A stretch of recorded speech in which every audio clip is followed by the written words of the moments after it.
काल रात्री आकाशवाणी आमदार निवासामध्ये मी साधारणतः 9:30-10च्या दरम्यान जेवण या ठिकाणी मागितलं. वरण, भात आणि पोळी.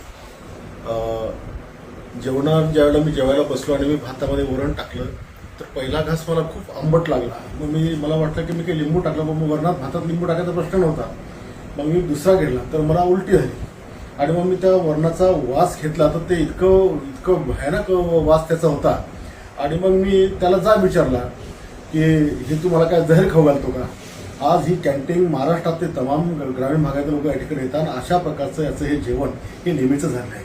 मागे 2 वेळेस याला मी समज दिली, त्याला विनंती केली की तू अशा प्रकारचं जेवण देत नको जाऊ. एका आमदाराला जर हे इतकं विषारी जेवण देतात तर सामान्य ग्रामीण भागातून येणारे कार्यकर्ते किंवा जे कामाचे लोक असतात किंवा अधिकारी असतात त्यांची काय अवस्था असेल. काल मला काही लोक भेटले, कोणी म्हणे पाल सापडली, कोणी म्हणे कापूर सापडला, कोणी म्हणे सुतळी सापडली, चपात्या पण असंच असतात. तर हे सामान्यच आम्ही समजू शकतो. म्हणजे आमदारांसाठी जर तुम्ही असे वागता तर तुमची ही किती मजुरी आणि तुम्ही किती 20 लोक खाऊ घालता. आम्ही इथनं गावाकडे ज्यावेळेला जातो रात्री गाडीमध्ये पार्सल घेऊन, तर जेवढ्याला आम्हाला सकाळी सुचत नाही, आम्हाला असं वाटतं प्रवासामुळे आम्हाला त्रास होत असेल, पण हे सगळं निष्कृष्ट दर्जाचं जेवण मिळतं आणि याच्यामुळेच हा त्रास त्या ठिकाणी होतो. आताही माझ्याकडे ते पार्सलाचा वास घेतला तर तुम्हाला बेशुद्ध पडसा इतका वास त्याचा घालत आहे.